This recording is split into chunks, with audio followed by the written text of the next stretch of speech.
Hello, everyone, and welcome back to a news summary from Moscow program. Today is 18th of August. Now it's 1 o'clock, middle of the day by Moscow time, little late stream today.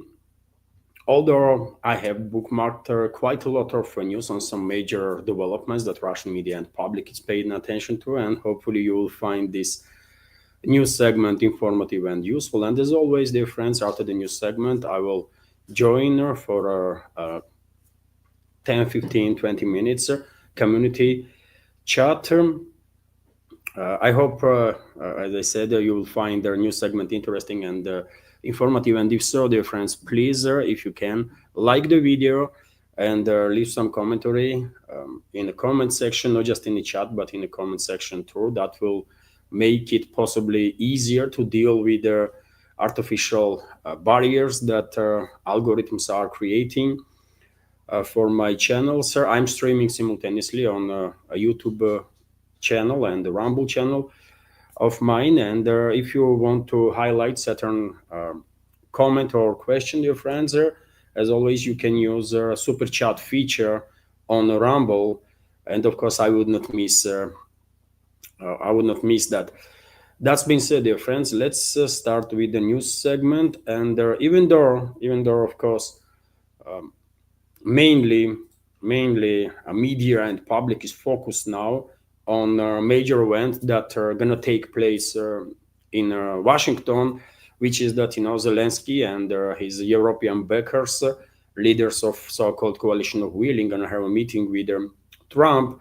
I'm going to start today's live stream with other topic, which is the terrorist activity of the Kyiv regime and its Western backers, because as we all know, dear friends, globalists and globalist control regimes in Europe are very much not happy with the latest developments. Clearly, it seems like Moscow and Washington are on the same page, at least for now, when it comes to push for a final resolution of the Ukrainian crisis. Globalist control regimes in Europe were never about ending their hostility, ending this proxy war that they are waging against Russia.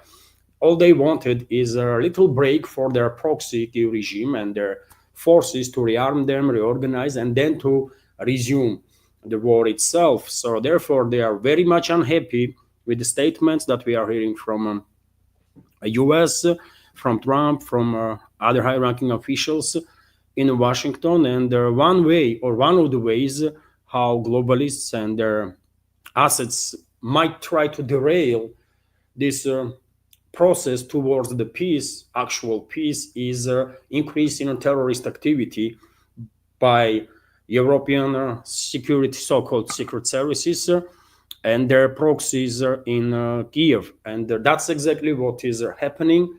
And I'm going to start with exactly that terrorist activity of European NATO member states and their Ukrainian proxies. RIA Novosti and all the other basically Russian media outlets reported this morning that Russian Federal Security Service, or FSB, foiled Ukrainian Special Services attempt to commit a terrorist attack on Crimean bridge. And of course, this terrorist attack was orchestrated, organized with the active participation of Western secret services. First of all, secret services of United Kingdom, that is a kind of leading force in anti-Russian coalition at this point. Let me give you some details on that. Our security forces have thwarted an attempt by Ukrainian special services to blow up a car with their bomb on the Crimean bridge. Russian FSB reported. We have some specifics there. So a vehicle with a high-powered improvised explosive device arrived in Russia from Ukraine in a transit through a number of countries.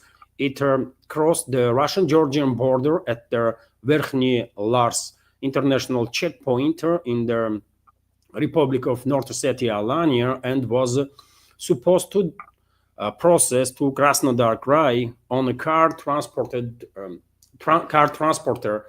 driven by a private driver. Statement said the plan was then to hand over this car packed with explosives to a person who would drive it across the Crimean bridge and become an unwitting suicide bomber. The Kyiv regime wanted to use this second driver in the dark. Despite the trick of the Ukrainian terrorists, the FSB managed to uncover their plans in a timely manner, identify and defuse their explosive device, carefully concealed in Chevrolet Walter, and detain all those involved in its delivery to the territory of our country. The FSB stated criminal case has been opened. All organizers and their accomplices of the crime will be punished. It is also noted that this is already the second attempt in a year by the Kyiv regime to use a car with a large amount of explosives to sabotage the Crimean bridge. Thus, on April 2nd, Belarusian security forces detained their minibus with more than half a ton, more than 500 kilos of synthetic explosives at the Brest customs office. The accomplices of the crime being prepared, including the driver, were detained at that point also during the previous attempt. So, as I said, dear friends, we should expect significant increase in terrorist activity of the Kyiv regime and its European backers, because yet again, globalists clearly are not happy with the prospect of reaching actual ceasefire, or at least with the prospect of losing U.S. Full involvement in this proxy war. And one of the ways they're going to try to derail their process towards the peace is increasing terrorist activity. And this is not all, dear friends. I have another report about terrorist activity of Kyiv regime and its European allies, which is that Ukrainian armed forces attempted to attack a Smolensk nuclear power plant. And on your screen right now, you can see fragments of an engine, I believe, of a drone that was intercepted right next to power plant, NPP, by the way, nuclear power plant. So Russian electronic warfare systems have thwarted a terrorist attack by Ukrainian drone on a Smolensk nuclear power plant. The Russian FSB, Federal Security Service, reported the armed forces of Ukraine continue provocations in the form of attempt to attack Russian nuclear power facilities with unmanned aerial vehicles. On August 17, this happened yesterday, by the way, electronic warfare forces suppressed an aircraft-type drone. Ukrainian made a Peace Strike UAV, unmanned aerial vehicle, over the territory of the Smolensk nuclear power plant. Thus, the terrorist attack by the armed forces of Ukraine on a nuclear power facility was thwarted, the statement said. And of course, one cannot underestimate the danger of such attacks, isn't it? We are talking about nuclear facilities, and this is unfortunately not the first, and I'm afraid not the last time when Western-backed terrorist regime of Zelensky and their Western allies or Western masters are conducting nuclear terrorism, basically. That's what this is. And on top of that, dear friends, I want to also share information about yet another terrorist attack of Kyiv regime, and this time not just on Russia, but also on EU and NATO member state and its interests. So, for example, we have this report that oil supplies to Hungary halted after Ukrainian attack on Druzhba pipeline. So, oil supplies to Hungary have been suspended for an indefinite period due to another Ukrainian attack on the oil pipeline. Hungarian Foreign Minister Peter Szijjártó stated, we have quote from him, Ukraine has once again attacked an oil pipeline to Hungary, cutting off oil supplies to our country. The latest attack on our energy security is outrageous and unacceptable, Szijjártó wrote on Facebook. The head of the Hungarian Foreign Ministry reminded Ukrainian politicians that their majority of Ukrainian electricity imports enter the country through Hungary. Earlier, Hungarian Prime Minister Viktor Orban has stated that Hungary could break up Ukraine in a day by cutting off gas and electricity supplies, but is not interested in doing so. Szijjártó Meanwhile, Foreign Minister has also said previously that Hungary supplies more than 40% of Ukraine's electricity imports and is not sure it will continue to do so if it is cut off from Russian energy supplies, as the European Commission plan suggests. And obviously, dear friends, this yet another terrorist attack of Kiev regime on energy infrastructure that supplies number of NATO and EU member states with their energy source from Russia, in this particular case, oil. Of course, this attack could not be done by Kiev regime alone without direct authorization or maybe even order from leading forces in among globalist criminal gang.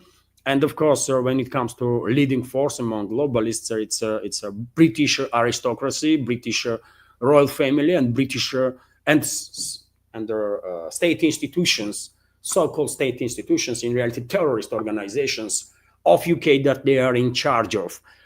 Right, MI6, namely, to be said British so-called secret service.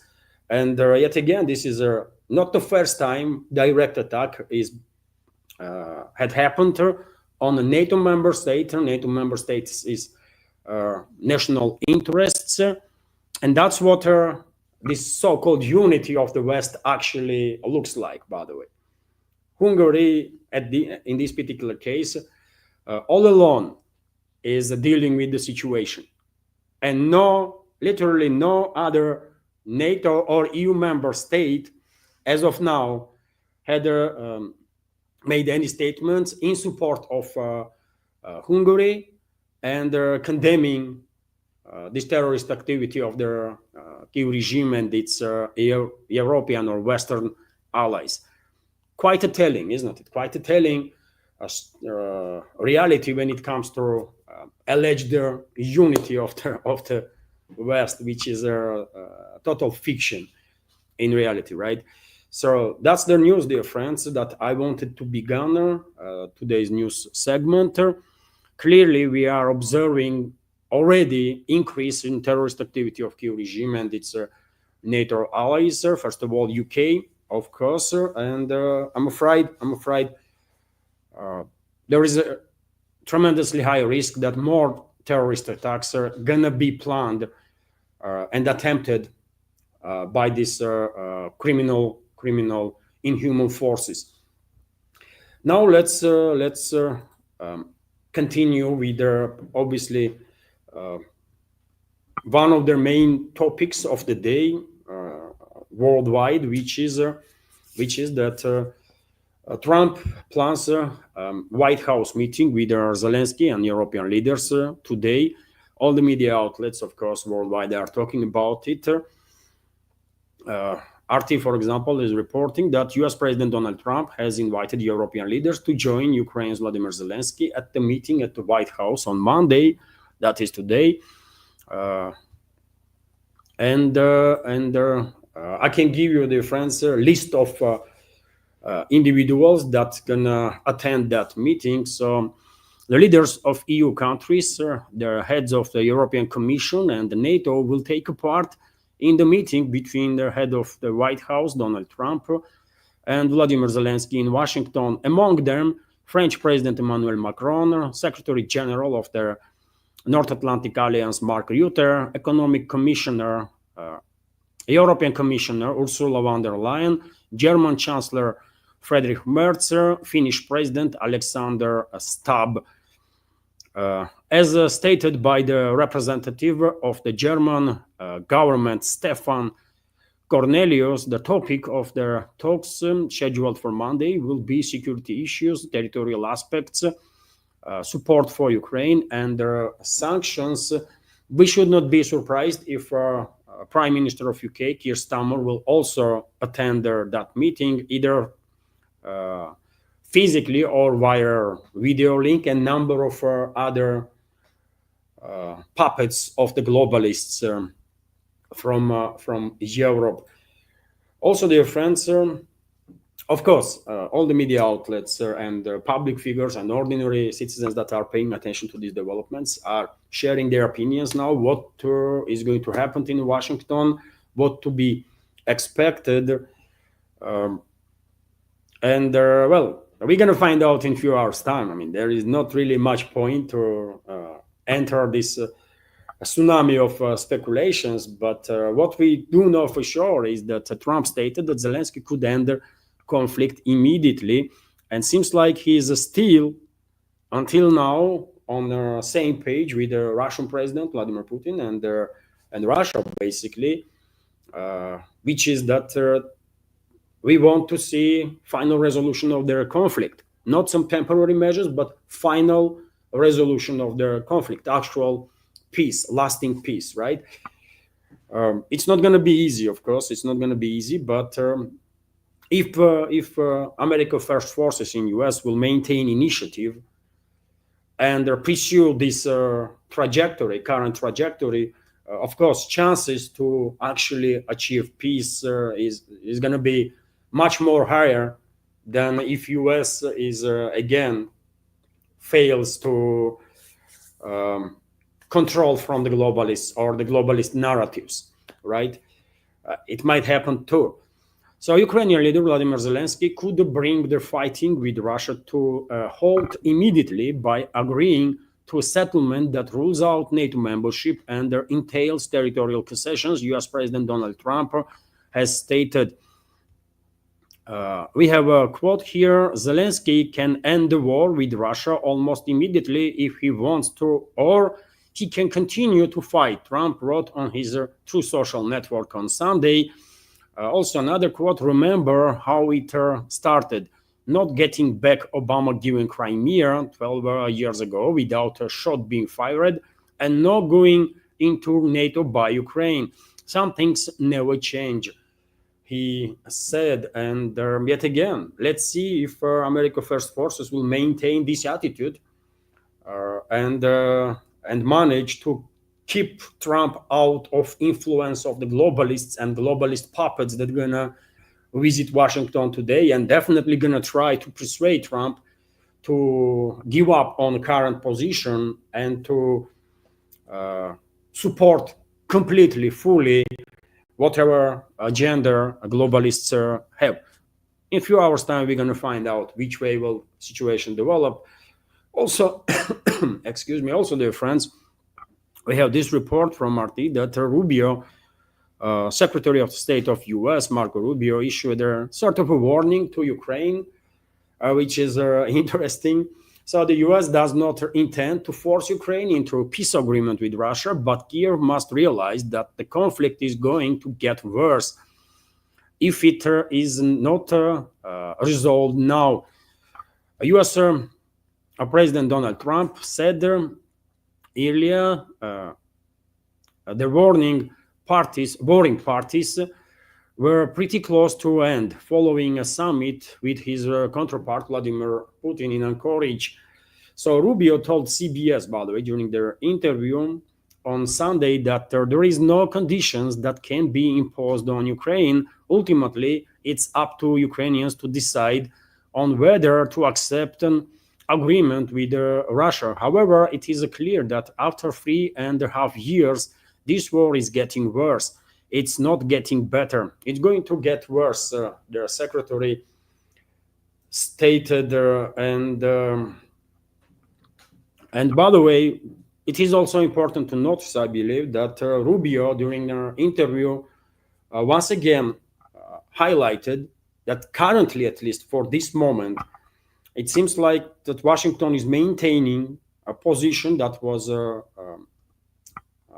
made public by Trump himself, which is that White House prefers a sustainable peace over temporary measures. That is a temporary ceasefire too, that globalist and globalist control regimes in Europe were so desperately trying to push over Russia or to implement, right? Because they want a break for their proxy regime that is suffering severe setbacks on the battlefield, right? And let me give you short video of statements that Marco Rubio made. Let's listen to it. And off the table, Mr. Secretary? No, it's not off the table. I think what the president said, in fact, you just read it on the air a few moments ago, it was agreed to by all that the best way to end this conflict is through a full peace deal. There's no doubt about that. I mean, who would be against the fact if tomorrow we came to you and said we have a full peace deal and it's done? I think that's the best way to end the war. Now, whether there needs to be a ceasefire on the way there, well, we've advocated for that. Unfortunately, the Russians, as of now, have not agreed to that. But the ideal here, what we're aiming for here is not a ceasefire. What we ultimately are aiming for is an end to this war. So, I mean, he is quite clear there, isn't it? That currently, yet again, I mean, this position of Washington may flip literally any time, isn't it? We have seen such developments many times before, when today Trump or any other high-ranking official in US says one thing and tomorrow completely opposite. So therefore, I'm not that confident that same stuff not going to happen again and Washington not going to change its stand. But for today, for 18th of August, it is clear that Washington is on the same page with Moscow and prefers sustainable peace to be reached, not some temporary solutions, right? Like 30-day ceasefire or stuff like that, which is good, by the way, which is good. Clearly, if Washington maintains this position, as I already said, we might actually have a good chances to reach, to end this proxy war that West is waging against Russia, and to actually end death of so many people, militaries, and also destruction. Let's see how strong Washington will be under the assault of the globalists. And globalists gonna try, by the way, globalists gonna try to influence Washington's stand for sure. I mean, there can be no doubts about that. And globalists, unfortunately, have their allies in US too, quite powerful allies, among Zionists, among neocons in deep state. Nothing to be said about Democrats, establishment of Democrats and their influencers. So therefore, it is quite a possibility that tomorrow or even today, in a few hours' time, we might hear very different statements, either from Trump or Rubio or some other officials there. Let's see, we're gonna find out, isn't it? Also, dear friends, when it comes to Rubio, well, he also said that Ukraine deal may never be actually reached. U.S. Secretary of State and acting assistant to the U.S. President for National Security Affairs, Marco Rubio, does not rule out that it will not be possible to reach a peace agreement on Ukraine, which is basically true, by the way, which is true. Globalists definitely are not about peace, and therefore they will do whatever they can to derail any chances of achieving lasting peace. They want this proxy war to continue, by the way, as long as they're possible, because I believe globalists and globalist control regimes in Europe truly believe that only way they can manage to sustain at least current level of influence over their geopolitical processes, or to even survive, is to destroy Russia, break up Russia, and get their hands on Russian riches, right? That's what they are dreaming about, because it seems like they don't want to act fairly, right? They don't want to act fairly, and at the same time they understand that they have no resources to maintain current position, to be competitive on a geopolitical scale. They need these resources, right? And because they are unable to do business with Russia on fair terms, with respect, only way they see forward for themselves is to actually destroy Russia. And they're going to continue these attempts, by the way. They're going to fail, of course. But seems like until they will be forced by Russia and by some other countries potentially to come to their senses and acknowledge reality that they lost. Until then, they're going to continue their destructive policies, 100%.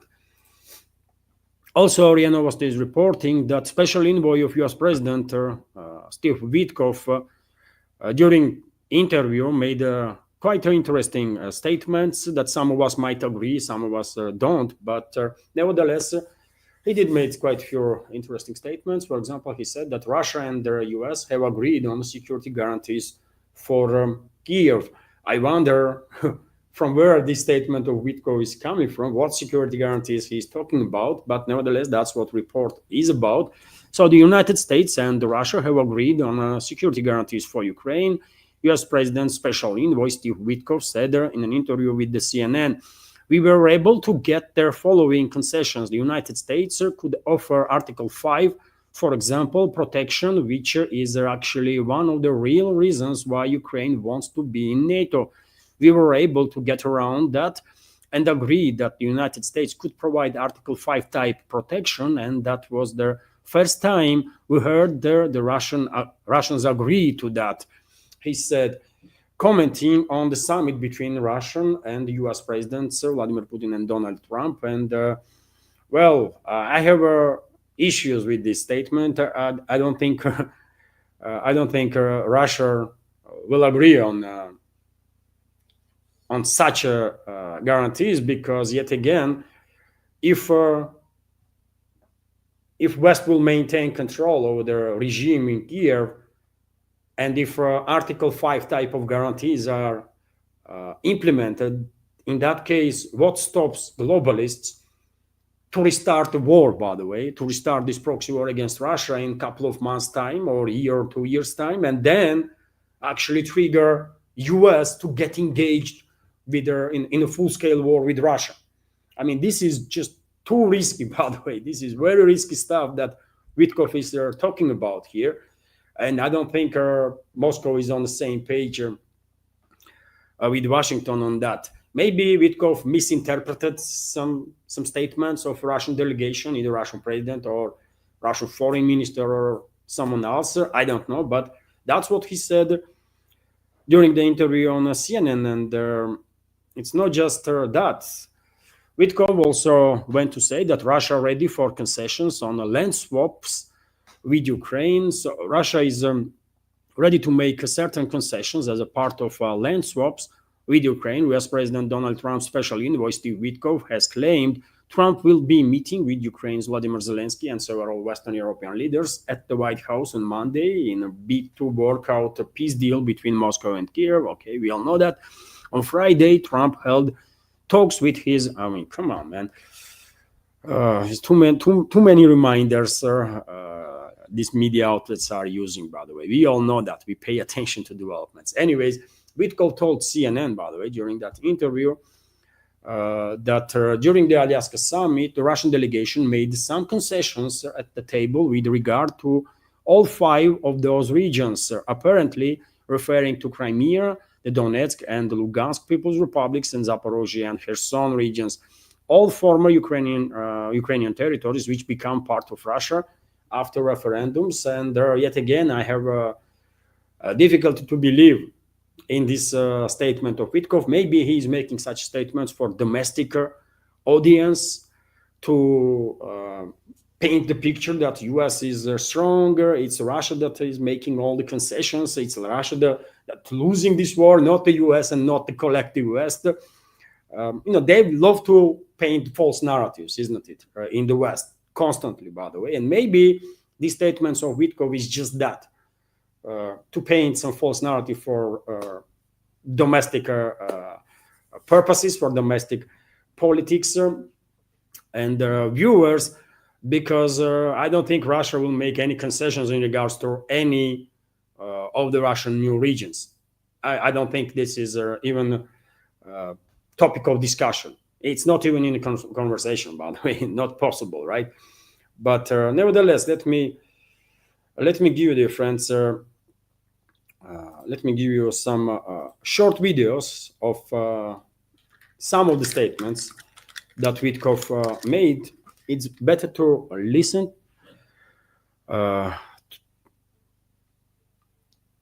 to him while he's talking about this.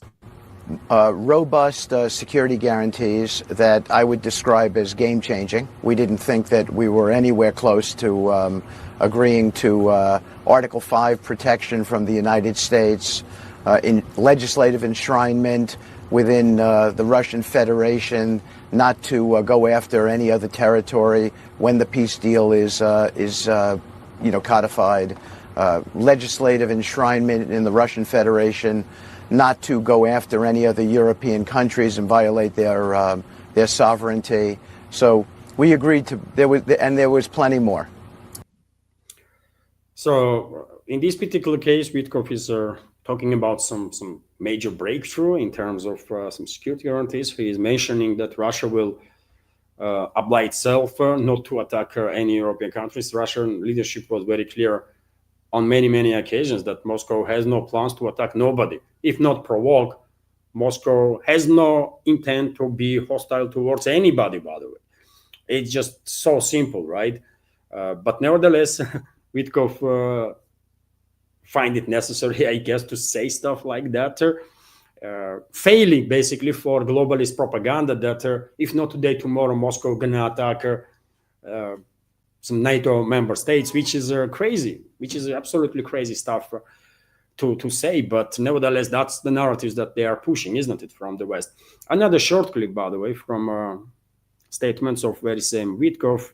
Sessions on several of the regions. I'm not going to discuss it now. The Ukrainians are aware of it, as are the Europeans, and it was significant, and that doesn't mean it's enough.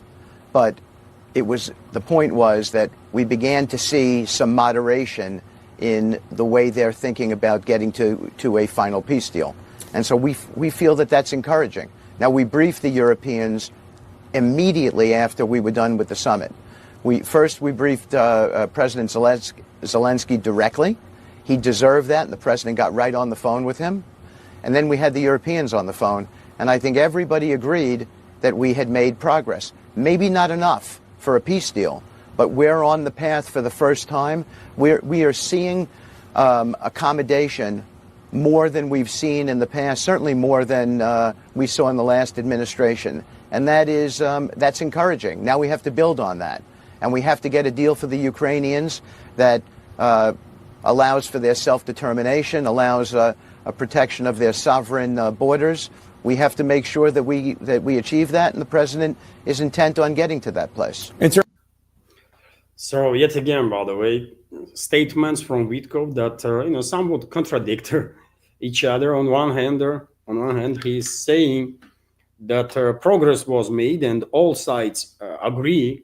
All sides agree on that, and he was meaning a conversation that Trump had with Zelensky and some of the European leaders, or basically leaders of this coalition of willing, so-called, which is not really true, because leadership of the West, Europeans, by the way, let's say European countries, and media outlets that they control through different means, they are in full meltdown, right?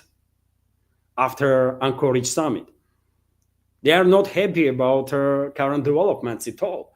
So I don't see how these European leaders agree that some progress was made. But nevertheless, it's a Witkov writer. Maybe he's talking about this stuff again. I mean, for some domestic audience only. I don't know. But same time, dear friends, he is mentioning sovereignty of Ukraine and protection of its borders. Point is, I mean, which borders? If we're talking about Ukraine after Soviet Union collapse, then that Ukraine in that borders will never exist. Never. It's impossible, right? After all, Crimea and new Russian regions are part of Russia, obviously. So yet again, when you are listening to these Western representatives, quite often they are making statements that contradict their other statements, right, and creates more confusion than understanding. about matters. But nevertheless, that's what Witkoff has said yet again. This is clearly attempt, by the way, on side of U.S. Administration to paint the picture, false picture, in my understanding, that it's Russia that is agreeing on a concession, not the U.S., not the collective West. It's Russia, right? Which is obviously not true, by the way. It's a collective West, including U.S., that is on a losing side, on the wrong side of history, and on a losing side. And when it comes to concessions, they are exactly the side that are gonna agree on that, and they are on that page exactly, right? They're gonna agree on de-escalation. On at least Washington seems to be on the same page that well, they want to get out of this proxy war because there is nothing for U.S. in that. Globalists, globalist control regimes in Europe, European so-called elites, they might, in their sick mind, they might come up with some justifications why they have to be engaged in this proxy war against Russia, and why they are dreaming about destroying Russia, dividing it, and grabbing its riches. But U.S. is in a very different position. There is nothing for U.S. in this proxy war in the long term, right? And if this realization kicks in among America First forces, and seems like that's exactly what is happening, then not necessarily publicly, but behind the closed doors, Washington will, and most likely already did, agree on concessions to Russia. I think that's the reality, right? It's not other way around. But anyways, dear friends, to continue, or before I continue with the other news, and there is a lot of news left to report in this news segment, let me just highlight, especially for new members of our community, that this media project is completely independent and exists only as long as I have community support to maintain the project, to continue work in this field of news and political commentary. And if you like my work, if you like what you see and hear, if you want to see potential further development of this project, please consider to support my work and this project. You can do it through several means, through PayPal platform. You can donate through PayPal platform or the Boosty platform. You can subscribe to my Patreon page, where I have extra content or exclusive content on a quite regular basis, and more programs definitely gonna be published there, exclusive programs. And also you can use crypto for support, and during the live streams, by the way, because my channel is monetized on Rumble, you can use super chat feature, or rant feature as it's called there, to highlight question or comment, and also to donate to the project. And you can become a premium subscriber on Rumble. Of course, everything counts when it comes to support to maintain this project. And of course, many thanks to everybody who supported and continues to support and keeps me busy in this field of news and political commentary. Thank you very much. That's been said, dear friends, all the links, of course, all the links to PayPal, Boosty, crypto, Rumble channel, if you are watching on YouTube, everything is under this video in the description box on YouTube and Rumble, and will be on YouTube in a pinned comment also after stream ends. Okay, that's been said, dear friends. Let me continue with some more news, and there is a lot of news to unpack. RT is reporting that, Zelensky, by the way, rejected already on numerous occasions Trump's push for a peace deal. So we have this report from RT that Ukraine's Vladimir Zelensky has rejected US President Donald Trump's call for a peace deal between Moscow and Kiev, reiterating that truce has to be implemented before discussing details of possible settlements. So Zelensky, and that is a globalist, and globalist control regimes in Europe are still pushing for this 30-day ceasefire idea, by the way, because as I said, they are desperate. They are desperate to have a break for their proxies in Ukraine, right? Because they are losing, by the way, on the battlefield big time, literally on daily basis, right? And many experts, military experts, are arguing that Kyiv regime's forces are on the brink, basically, stretched beyond limits and are on the brink of collapse. I'm not a military expert. I don't really have a strong opinion on that, but many military experts actually are sharing that opinion, and that will explain why globalist and globalist control regimes in Europe are so desperate about to achieve this break for their proxies and still pushing for 30-day ceasefire over actual peace deal. Because, as I said, they don't want no peace, by the way. Globalists and their European so-called elites, they want this war to continue because it seems like they still believe, until now, by the way, that they can somehow defeat Russia, which is crazy stuff, isn't it? And let me give you, by the way, statement of Zelensky himself. I mean, it is good to read, obviously, but sometimes to listen to actual individuals that are making headlines might be better. So let me give you a short video of Zelensky's statements. To ceasefire and work quickly on a final deal. We'll talk about it in Washington. Putin does not want to stop the killing, but he must do it. Second, we need real negotiations, which means they can start where the front line is now. The contact line is the best line for talking. You see, dear friends, sir, in the beginning of this shorter video, Zelensky already on 2 occasions, on 2 points, contradicting to Washington's current position, to US President Donald Trump and head of State Department Rubio and all the others, right? He is rejecting idea of withdrawing Kyiv regime's forces from new Russian regions, and he's pushing the narrative that ceasefire first, ceasefire to be reached and on the current line of contact. So he's rejecting idea of territorial swap or withdrawal of Kyiv regime's forces too, isn't it?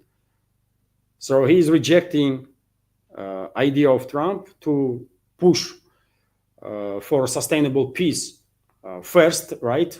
Avoiding these temporary measures like temporary ceasefires, and also Trump was very clear that Kyiv regime has to agree on territorial concessions, and Zelensky is rejecting that too, pushing this narrative that ceasefire to be achieved first before peace, and the ceasefire to be established on the current line of contact.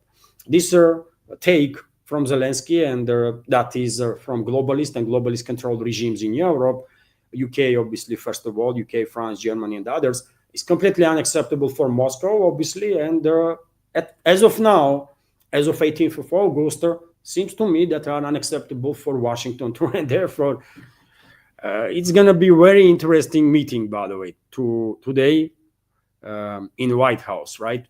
Because Trump and his administration not going to be happy with this kind of attitude that most likely Zelensky and his European backers gonna demonstrate there.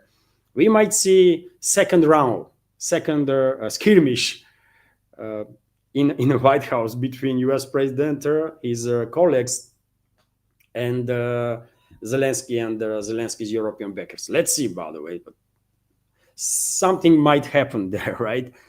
Let's continue to listen. And Europeans support this. And we thank everyone. Russia is still unsuccessful in Donetsk. You see, he himself is saying that, Europeans support his ideas about ceasefire first and ceasefire on current line of contact. As I said, by the way, of course, European elites support that because he is talking narratives that are generated by globalists and globalist control regimes in Europe, of course. He is just a parrot, right? He is repeating whatever he is being told to repeat. That's it. Region, Putin has been unable to take it for 12 years. And the constitution of Ukraine makes it impossible to give up territory or trade land. You see, he is once again directly contradicting Trump on the topic of land swap. He is talking about constitution. Based on constitution, he is no longer should be in the presidential office based on constitution of Ukraine. But somehow he is still being seen as a leader by the West, first of all, as a leader of the Kyiv regime, right? As president of Ukraine. So he clearly don't give a damn about constitution of Ukraine. That's obvious. And then Trump just a couple of days ago said openly and directly, Zelensky don't care about constitution when he is basically sacrificing his people, waging a war and killing everybody. And now when it comes to reaching ceasefire, actual, not just ceasefire, but actual peace, by the way, he suddenly remembers the constitution. What the hell, right? And yet again, by the way, I think Zelensky and Europeans gonna have a very hard time in the White House today. And if America First forces are strong enough, I think they're gonna force Europeans and European so-called leaders and their proxy Zelensky to submission. I think there is a high probability that U.S. leadership, current leadership of U.S. America First forces, gonna manage to do this. Let's hope so, at least, right? Let's hope so. Since the territorial issue is so important, it should be discussed only by the leaders of Ukraine and Russia at the trilateral Ukraine, United States, Russia. So you see, he is again pushing this freaking false narrative that, well, there have to be meeting between him and Putin and Trump potentially to discuss the territorial issue. I mean, what to discuss there? There is a negotiating teams, right, that can discuss the subject. Then they can reach agreements, and if agreements are reached, at that point, it does make sense if Russian president will spare, I don't know, a minute or two to meet with Zelensky and see how he will sign up for whatever agreements are reached. Putin don't have to discuss with Zelensky nothing. Who the hell is Zelensky, for God's sake, man? Let's be real here, right? But, well, that's their false narratives that globalists are pushing. This is globalists are talking, by the way, right? This is globalist talking points. Not Zelensky himself, because Zelensky personally probably has no idea about anything. We should always keep in mind that this is a freaking clown, by the way. Really clown, right? All his adult life, he was building himself as to be, funny clown. And some was considering him to be funny, right? Not me personally, but some did. That's all, man. He has no freaking idea about any topic that actually matters in terms of geopolitics, right? So this is all talking points that he is provided by globalists and globalist control regimes in Europe. That's all. So far, Russia gives no sign that trilateral will happen. And if Russia refuses, then new sanctions must follow. And in the end, by the way, new sanctions. How many sanctions they're going to impose on Russia? Freaking idiots, man, that Zelensky and his globalist backers, by the way. They have imposed 30,000 plus sanctions on Russia, right? Most sanctioned country ever in history. And they still think, by the way, that a couple of more sanctions going to do what 30,000 plus sanctions were unable to. This is insane, man. This is just insane, right? So that's the statements, by the way. Clearly, Zelensky is contradicting, opposing statements or ideas that were highlighted by Trump, US president, and that is America First force, I want to believe. And this happened yesterday. This is not something that he said like a week or 2 weeks ago. These statements he made yesterday in Brussels, I believe. while Trump's position was already very much known, right, and quite clearly. So let's see. I really wonder what's gonna happen in Washington today. By the way, how those talks between Trump, his team, and globalist representatives, globalist European representatives, gonna take. How that meeting gonna go down.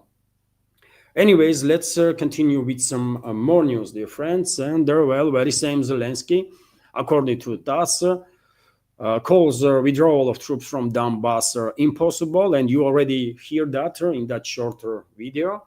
It is factual. Also, dear friends, TASS news agency is reporting that President of France, Emmanuel Macron, does not rule out Ukraine is recognizing loss of lands under the peace deal. Yet again, Zelensky is saying one thing, Macron says something else. Then Merz takes stage and says something completely different. Stammer does the same. It's a kind of panic, seems to me, right? It's a kind of panic and the chaos in the ranks of globalist control regimes in Europe, and therefore we don't really know what to believe. Which statement that they make are actually statement that they are standing on, because they are contradicting not just each other but themselves even, right, with different statements. Anyways, let's go through some details here. French President Emmanuel Macron has said that he does not rule out that Ukraine will have to recognize the loss of some of its territories under the potential peace deal. We have a quote here. As a part of truce, a ceasefire or peace deal, the country might recognize the loss of territories, he said in a video address, or rather on the Elisa Plus X page. It will not recognize that they are under anyone else's sovereignty, but will recognize their loss through military action. It does not run counter to international law, but will be a very serious concession, Macron is saying. But yet again, Macron says this, Zelensky says exact the opposite of that. So I don't know what to believe. TASS news agency is also reporting that coalition of the willing is ready to introduce deterrent force into Ukraine after fighting ends. So the coalition of the willing has confirmed its readiness to send multinational deterrent force to Ukraine after the end of hostilities. We have a quote here, by the way.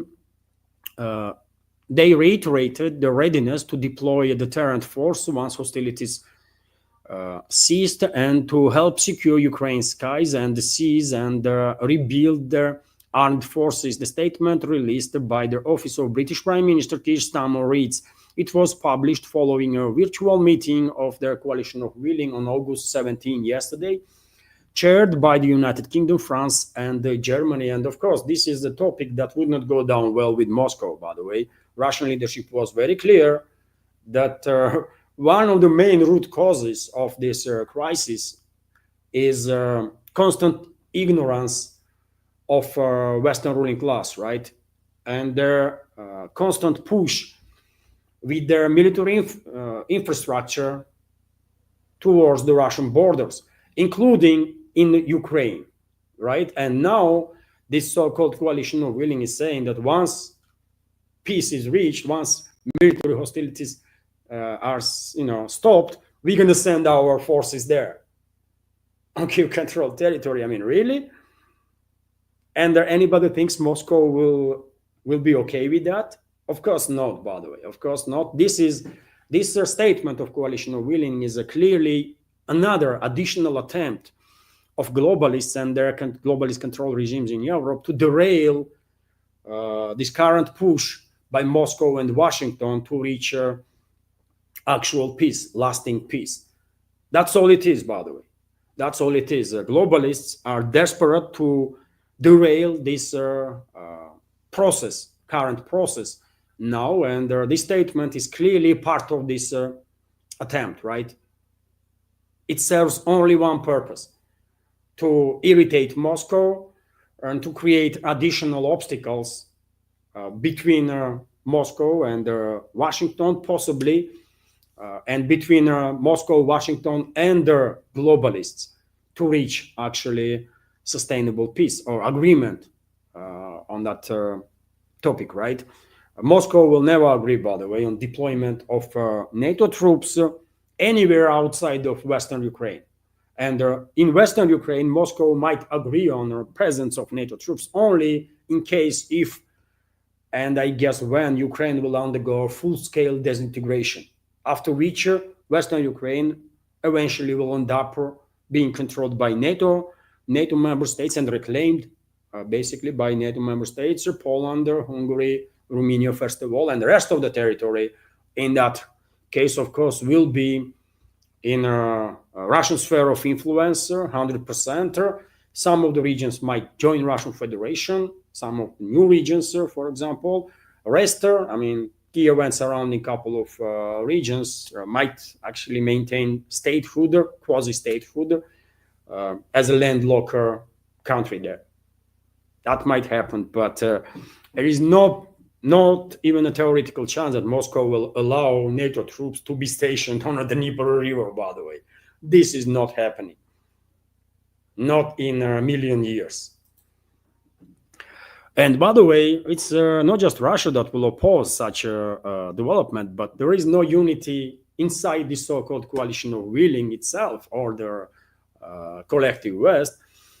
And for example, Italy is on a very different position. For example, we have this report that Meloni was criticizing Macron's push on the topic of deployment of NATO troops or European troops into Ukraine. So Russia has 1.3 million soldiers. How many should we send? Meloni speaks out against Macron's decision to send European troops to Ukraine, which is NATO troops, obviously.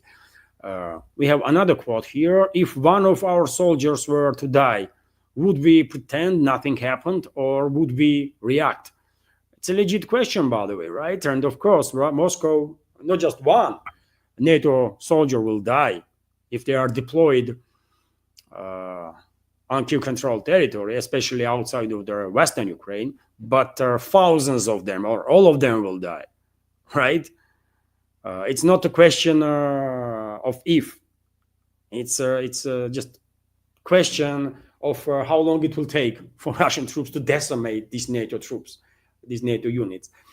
And there is also, as I said, by the way, there is also this moment that there are no unity inside the Europe. And clearly, Italy and some other countries are not that keen to risk ending up in a full-scale war with Russia. It was not that long ago when divisions of Italy were sent to fight Russia, and those divisions were decimated, right? Those divisions were decimated, and to give you a little bit more specifics, I mean, there was a tremendous defeat of Italian forces during the Stalingrad battle, right? Flanks around Stalingrad were, on the flanks were Italian and Hungarian divisions, I believe, right? And as a result of Russian Soviet victory, by the way, Red Army's victory in the Stalingrad battle, obviously Italian and Hungarian divisions were decimated that were stationed there to secure German flanks. So Italy knows what will happen to its forces if they end up against Russian troops. They know this perfectly well, and French leadership should know also, by the way. After all, end of Napoleon was mainly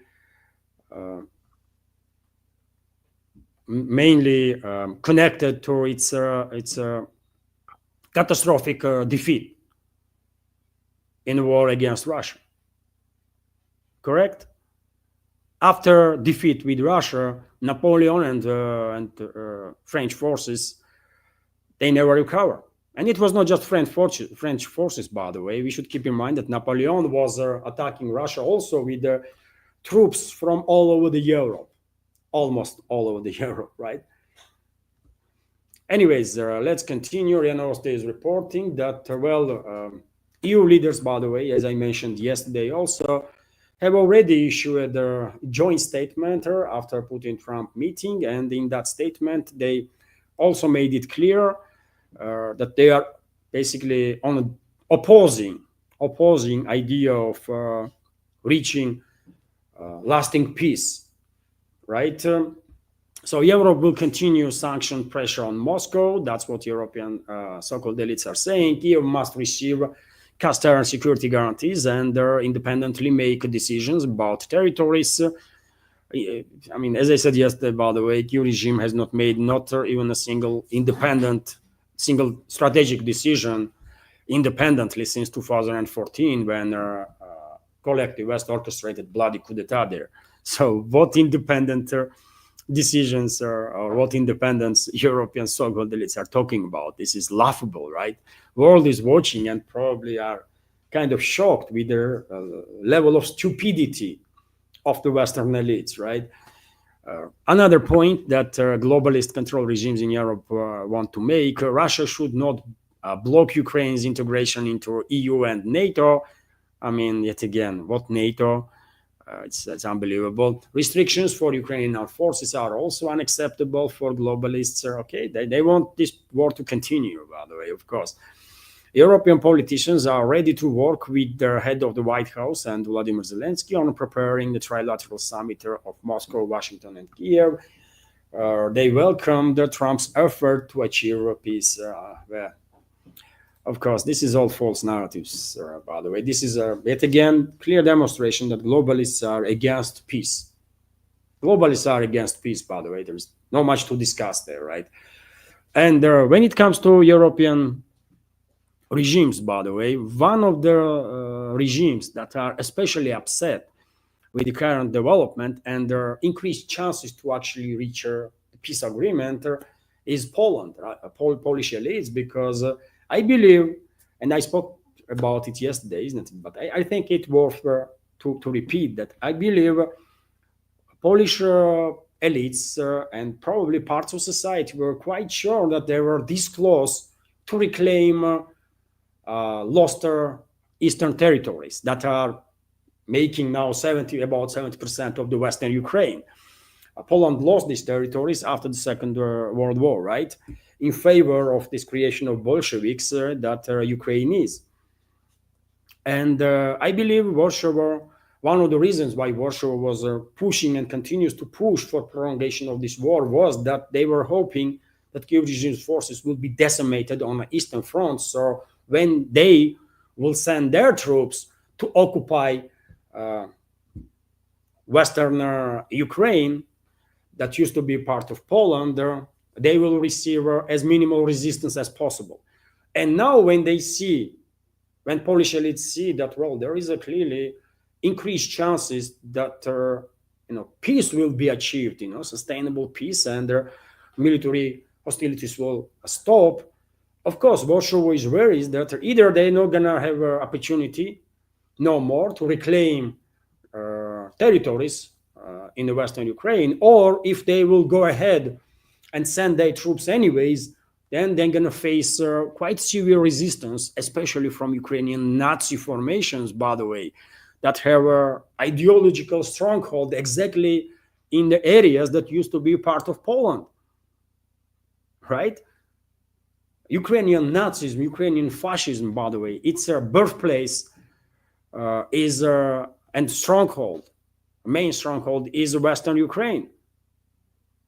And Poles know that, right? Polish leadership knows that. And that's why they are tremendously upset with the current development. And that's why, for example, Foreign Minister of Poland, Radzislaw Sikorski, is stating that Kiev's European allies will convince Zelensky that they will provide support if Ukraine decides to continue military actions. They want this war to continue, by the way.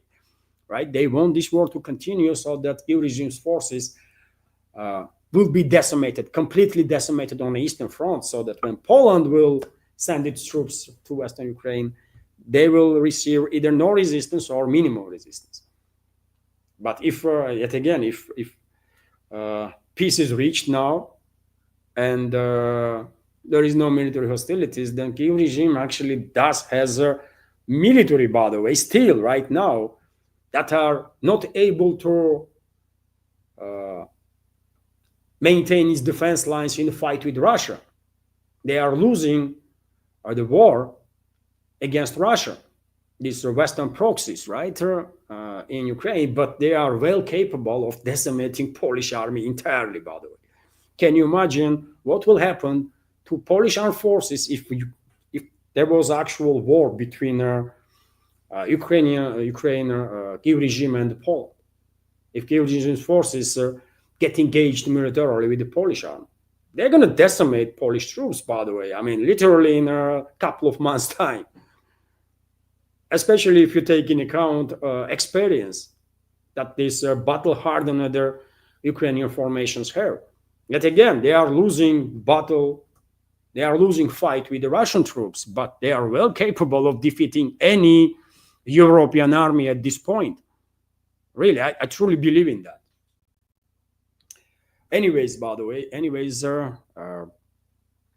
let's continue with some more news. And well, US President Donald Trump went to criticize US media and Western media basically in general, and for reasons, by the way. He definitely has a point in his criticism quite often. Maybe not always, but quite often.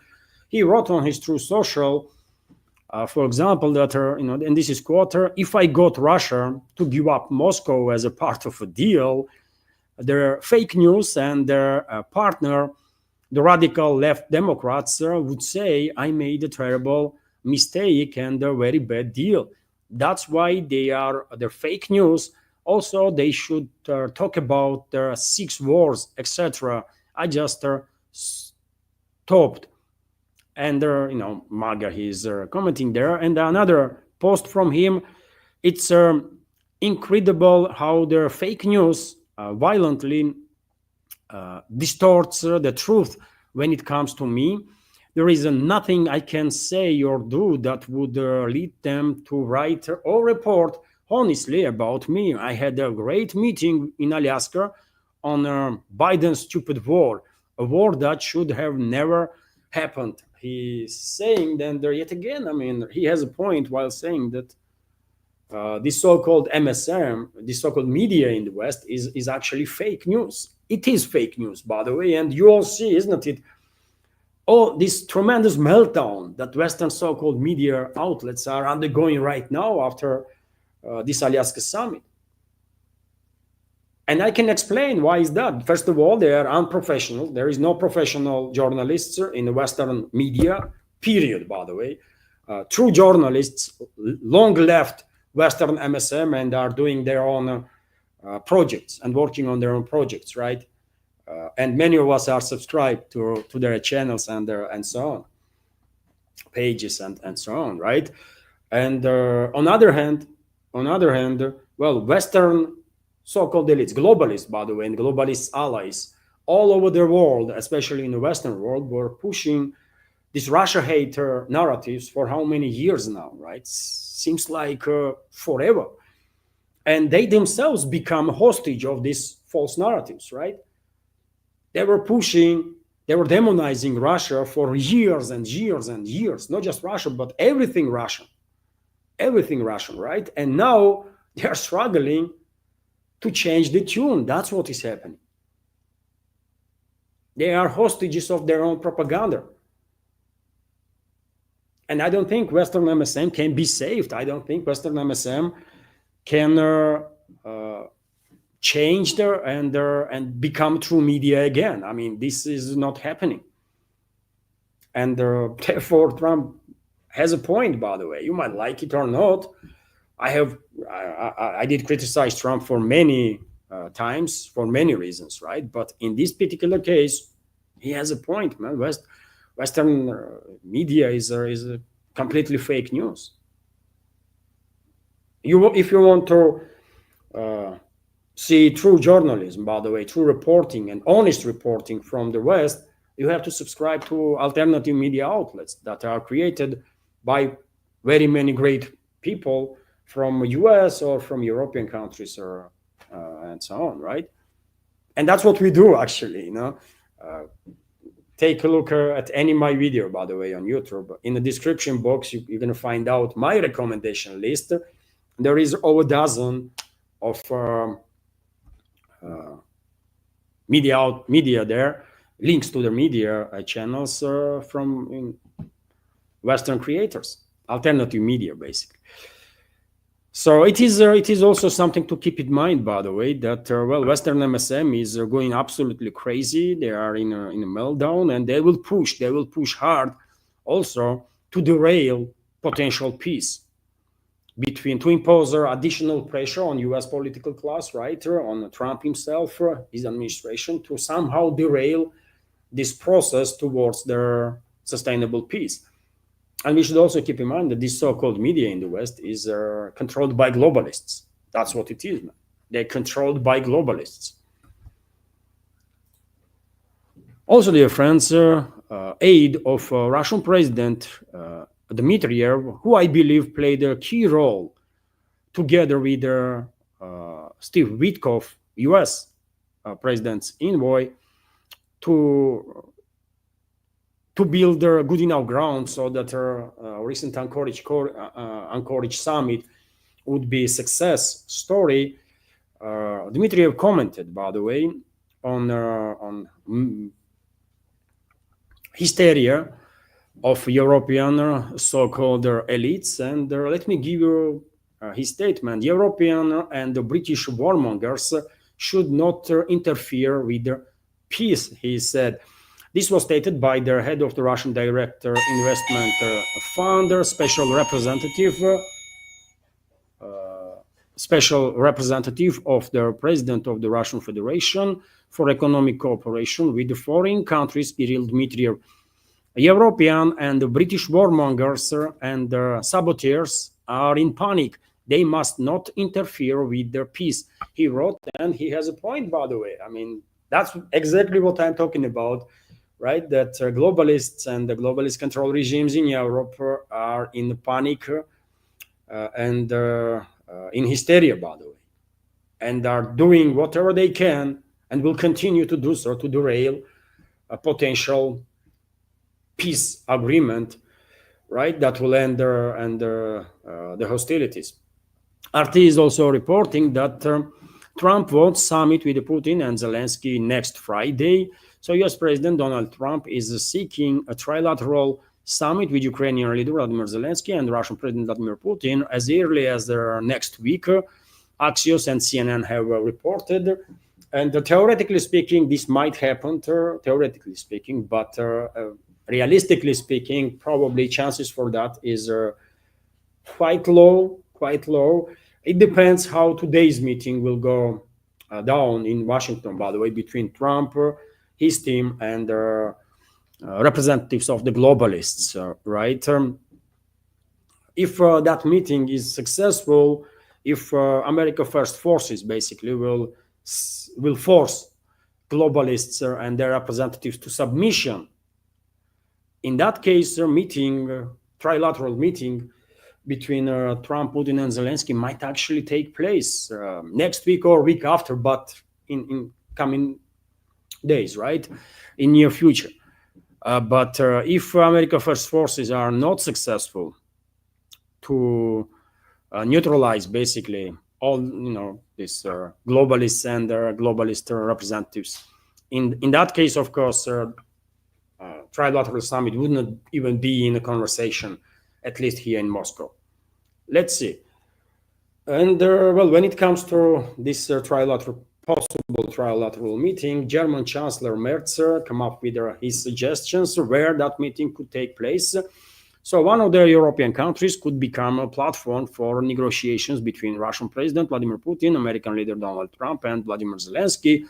German Chancellor Friedrich Merz stated, and I don't think so. What can I say?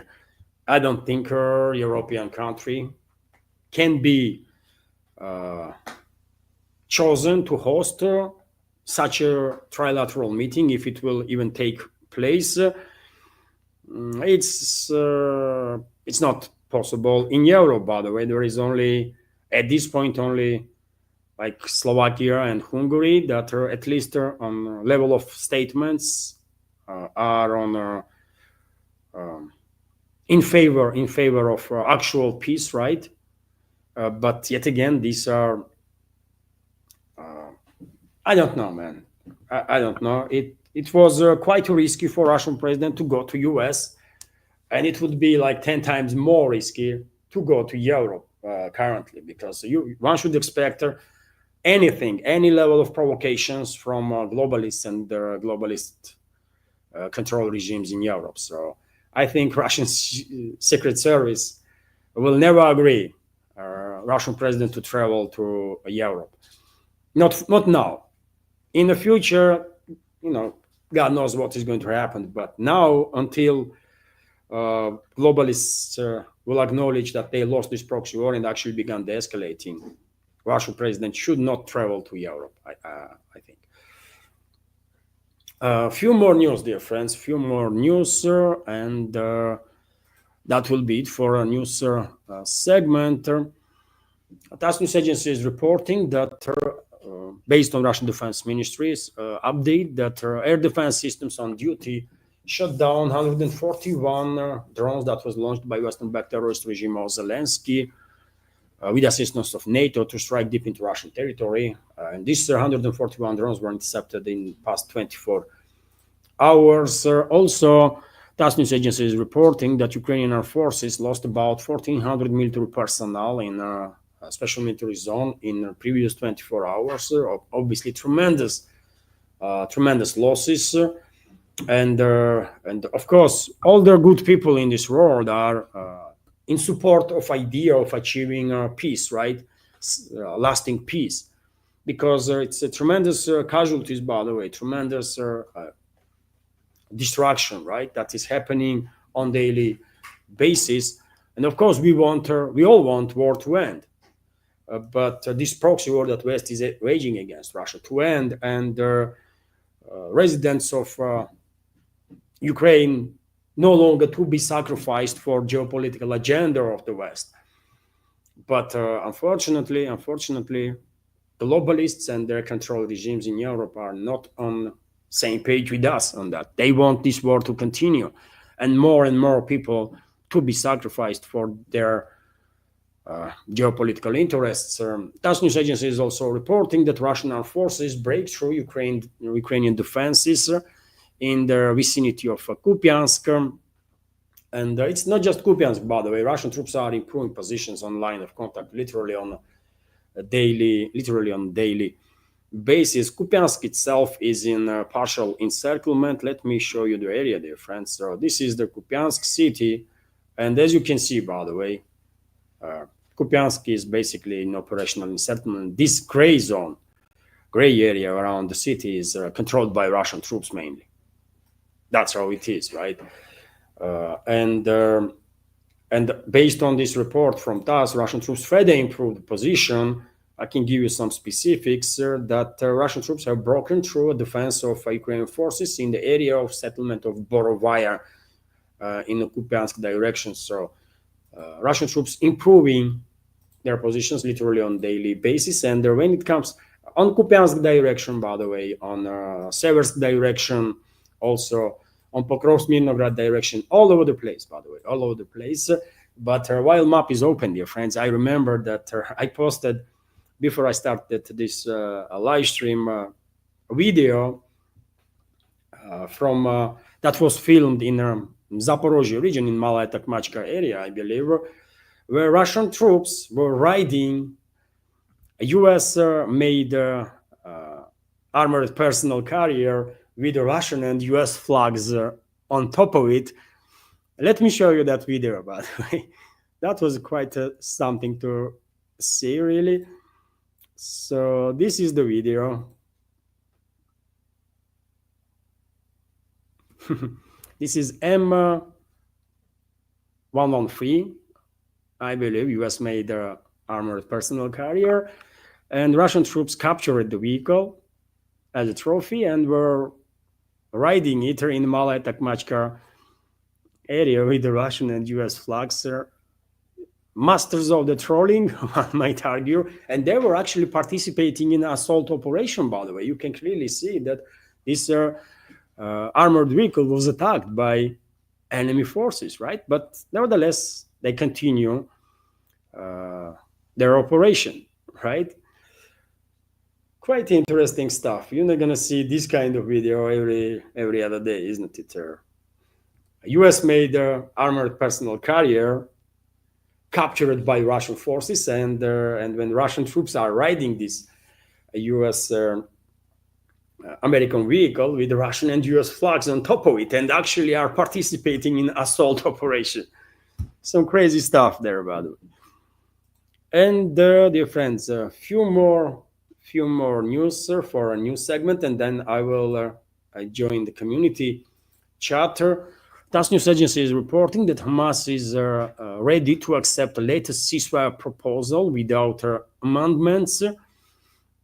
So Hamas has told their mediators that it is ready to accept their latest Gaza ceasefire proposal without amendments.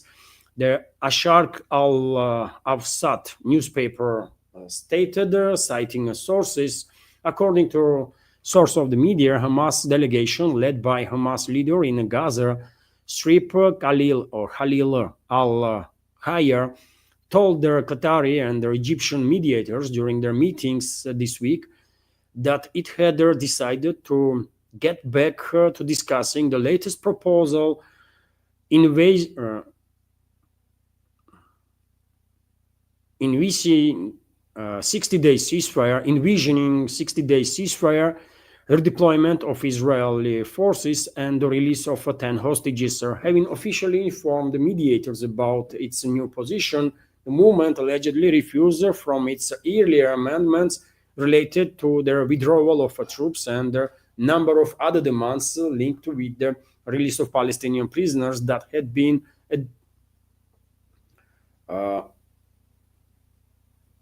that was demanded to be released by its armed wing, sources said. And well, Hamas might be ready to accept the latest ceasefire, but Israel is clearly on a different page. We have this report, for example, that Israel announces a new phase of a war with a focus on Gaza City.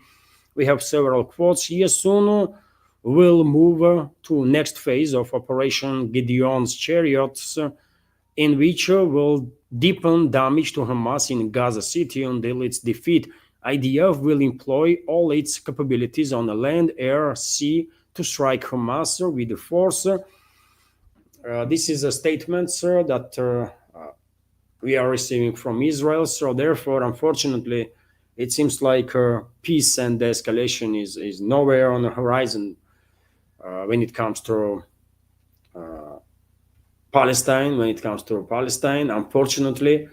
And well, we have all the indicators to believe that Netanyahu's regime will not stop committing crimes against humanity until there is anybody left in Palestine, anybody is left in the West Bank. And if Israel is allowed to do this, then after West Bank and the Gaza Strip, they're gonna do the same in Lebanon, in southern Lebanon. They're gonna do the same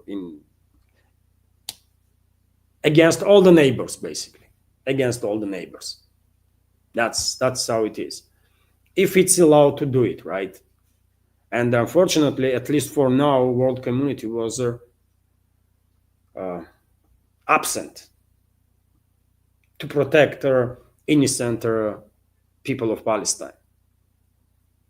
There was statements after statements after statements, but no action. Almost nothing actually was done to stop the massacre and genocide of the Palestinian people that fascist Israel is committing, by the way. Few more news, dear friends, before I end the news segment.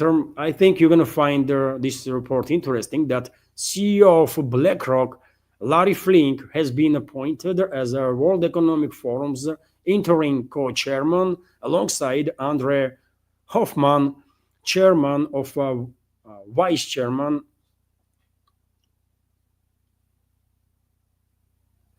of Huffman La Roche company. So yes, BlackRock's head, by the way, CEO is Larry Finker, is appointed in the World Economic Forum, and that other dude, Andre Hoffman, which once again indicates, isn't it? Which once again indicates that at least in significant part, this world is run by some sickening individuals, by the way, and the World Economic Forum is definitely a tool of those sick elements to push whatever crazy ideas and narratives they have over the world. That's how it is, man. That's how it is. And well, and this is it. This is it, dear friends. This is it when it comes to a news segment of today's program. I hope you did find it informative and useful. And well, now I will join chat. I guess there was no super chat during the stream on Rumble. There was no donations to highlight. Okay. There was no super chat, no donations, so nothing to highlight. I will just join our community chat, by the way, for a couple of minutes, and I guess that's about it.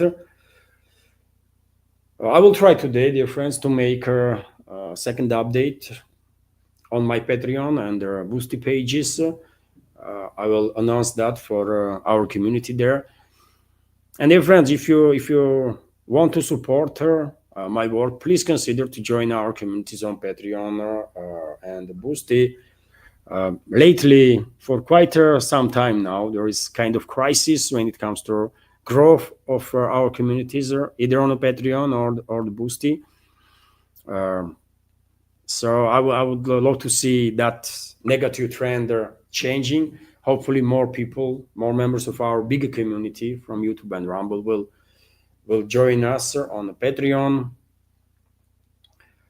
If you are considering such possibility, a link of my Patreon is on this video description box and in the pinned and will be in the pinned comment on YouTube, by the way. But it is in the description box. I'm scrolling now, dear friends, through chat. Capital letters, capital Q, capital letters will of course make it easier to me to spot question or the comment that you want to be highlighted.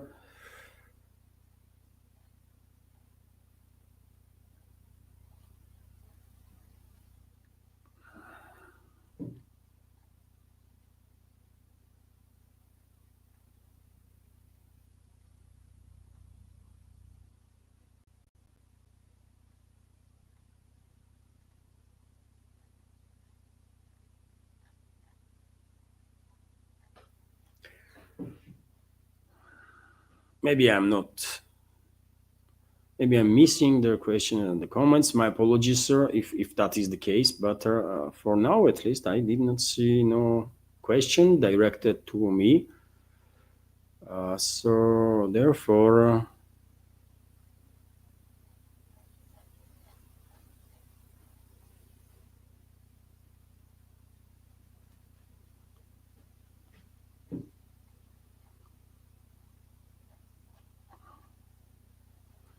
okay, it seems like there was no.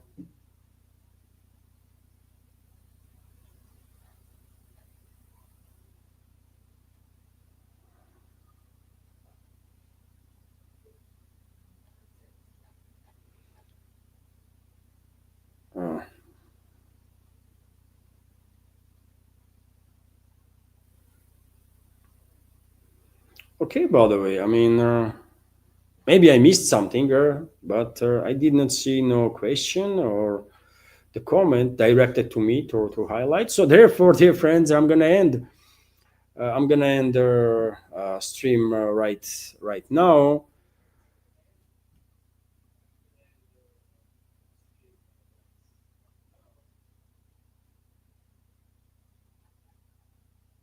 I can see Arcan Eclectic is upset that I did not see his question.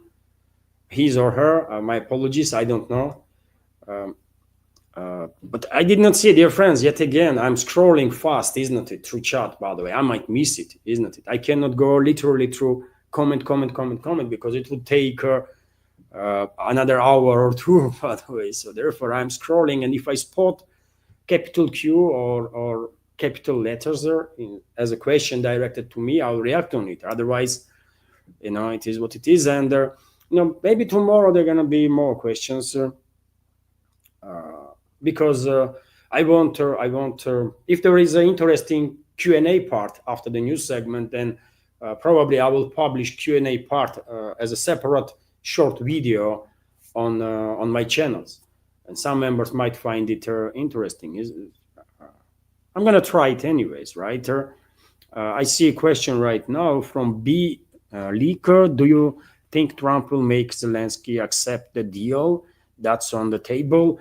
Well, it depends how strong America First forces are really in US. If they maintain current initiative that they have, and if they are in strong enough positions in regards to globalist and globalist control regimes in Europe, then I think Trump and his team will be able to force representatives of the globalists that gonna visit Washington today to a submission, and that is to agree on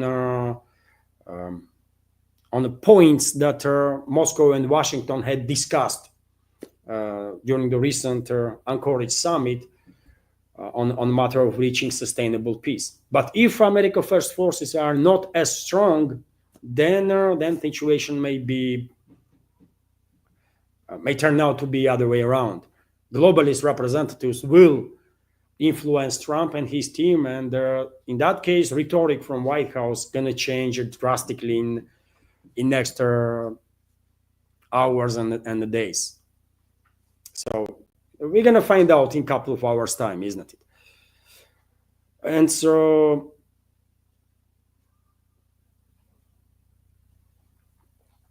dear friends, let me end this stream right now on that. Thank you all for your attention, for being here, and have a wonderful day, and see you next time. Bye for now.